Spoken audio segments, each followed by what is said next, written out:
Halo semua, salam sejahtera.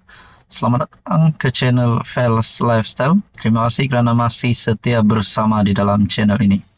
Saudara-saudara, baru-baru ini kita menerima satu berita gembira daripada Kerajaan Perpaduan Pimpinan Datuk Seri Anwar Ibrahim berkaitan dengan penurunan harga telur grade A, B dan C. Dan ini satu berita gembira untuk rakyat Malaysia kerana kita tahu itu adalah bahan makanan yang menjadi keperluan seharian kita. Jadi saudara-saudara, apapun juga kejayaan ataupun yang dilakukan oleh Datuk Seri Anwar Ibrahim, sudah pasti ada kecaman. Dan terkini saudara-saudara, melalui satu artikel daripada Malaysia Kini, Muhyiddin dalam satu kenyataan, terima kasihlah Anwar kerana turunkan harga telur 3 sen. Muhyiddin Yassin menjangkakan Perdana Menteri Anwar Ibrahim akan mengumumkan satu mekanisme komprehensif untuk menurunkan harga barang.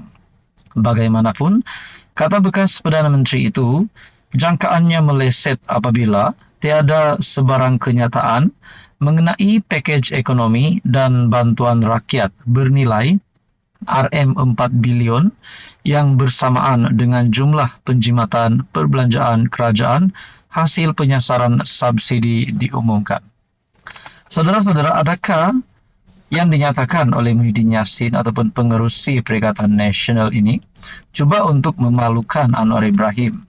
Nah, di samping pengumuman berita baik daripada kerajaan ataupun melalui Perdana Menteri, Muhyiddin Yassin pula membuat kenyataan ini. Adakah ini satu cubaan untuk memalukan Anwar?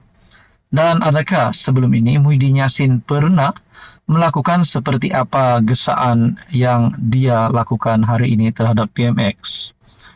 Menurut artikel ini, namun yang diumumkan hanyalah penurunan harga telur yang melibatkan perbelanjaan kerajaan sebanyak RM100 juta sahaja. Jangkaan saya meleset, katanya dalam satu hantaran di Facebook.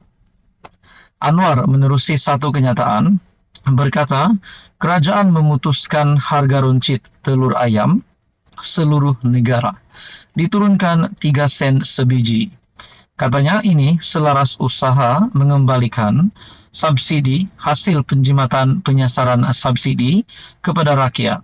Sehubungan itu, harga runcit bagi telur ayam grade A, B dan C masing-masing turun kepada 42 sen, 40 sen dan 38 sen sebiji.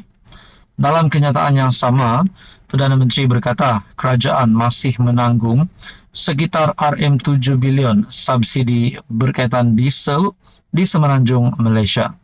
Jadi saudara-saudara, berkaitan dengan pengumuman Anwar Ibrahim ini, ada saja cara daripada kepimpinan pembangkang untuk mengenakan Anwar Ibrahim.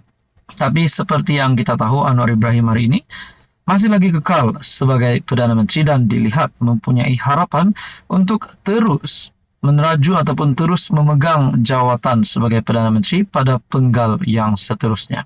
Jadi berkaitan dengan ini, apa komen anda saudara-saudara? Sekian saja, teruskan bersama di dalam channel ini untuk info yang seterusnya.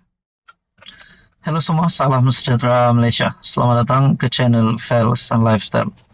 Tuan-tuan dan puan yang amat dihormati, terkini ataupun pilihan raya kecil yang paling terdekat akan diadakan di Malaysia, iaitu pada 6 Julai, pada bulan Julai hadapan, iaitu pilihan raya kecil Dun Sungai Bakap. Seperti yang kita tahu, Kerajaan Perpaduan dan juga daripada kepimpinan pembangkang akan menghantar calon. Namun saudara-saudara, seperti satu kajian yang saya ada buat melalui community channel ini, saya membuat undian siapakah calon yang akan menang, dan di dalam undian yang saya lakukan itu ataupun kajian yang saya lakukan itu telah memperlihatkan bahawa calon Kerajaan Perpaduan akan menang. Anda boleh lihat di dalam community channel ini. Saudara-saudara, berkaitan dengan pilihan raya kecil Dun Sungai Bakap, melalui satu artikel daripada FMT, mudah intai pilihan raya kecil Sungai Bakap untuk bangkit semula, kata penganalisis.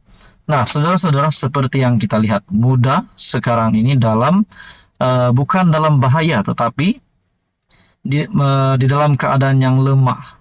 Dan adakah ada sosok pemimpin yang boleh membangkitkan semula muda ini setelah apa yang berlaku kepada Syed Saddiq berkaitan dengan kes Mahkamah Syed Saddiq?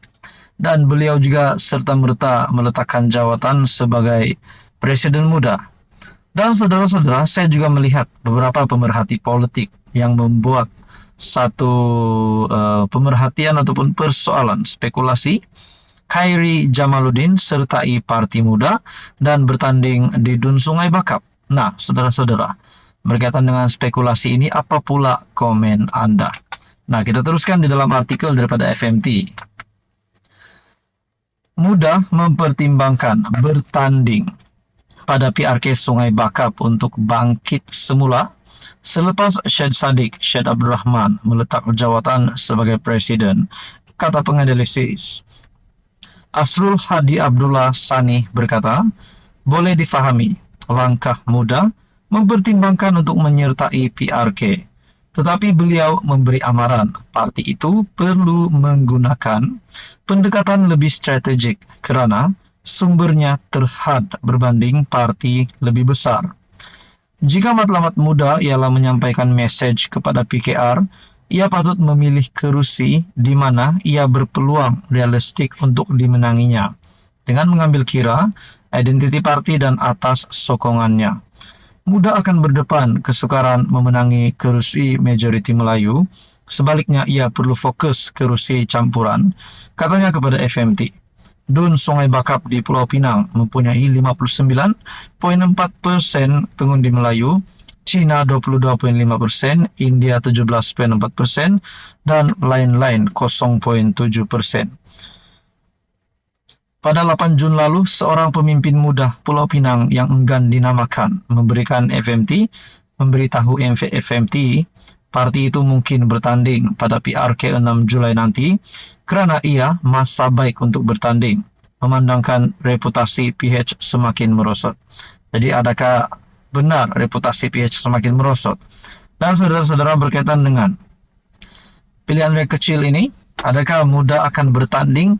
Dan seperti yang kita persoalan ataupun pemerhatian sebelum ini, adakah KJ yang tidak mempunyai parti hari ini akan membantu muda dengan menyertai parti itu dan menjadi calon bagi parti muda? Jadi saudara-saudara, bagaimana pula dengan kepimpinan UMNO yang lain yang sudah ditendang daripada parti? Adakah mereka juga akan menyertai mana-mana parti untuk terus meneruskan perjuangan politik mereka? Apa komen Anda, tuan-tuan dan puan? Sekian saja, teruskan bersama di dalam channel ini.